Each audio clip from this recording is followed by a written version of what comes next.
we actually do the physical work, we've learned to almost have our duties.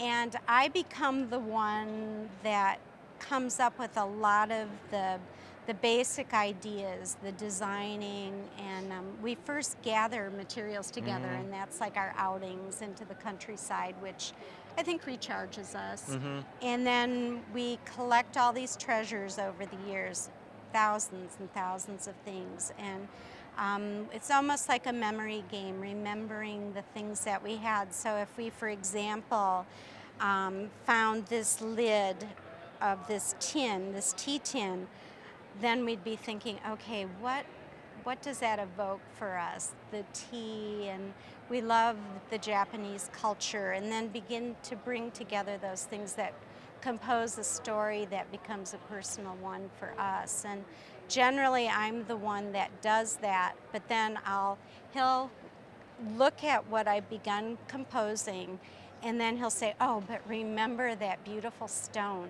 That would be the perfect completion. So then we almost discuss each little piece till it becomes the Mm-hmm. perfection. And there's always that little touch, I think, that pulls all the greater picture together, and it's that one little detail that makes something become that different plane or that special feeling, and we always seek that as the completion of the idea. And then the actual fabrication process starts, where we have learned to divide the processes, but Mm-hmm.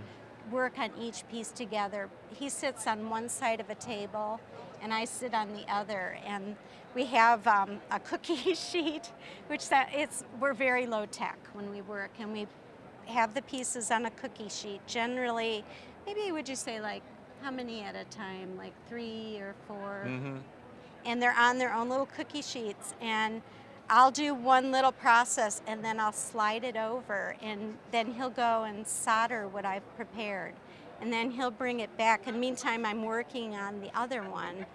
And then he'll bring that back, and then the other one, maybe that little part is There's ready. always several pieces going at the same Yeah. time, so there's never a lull.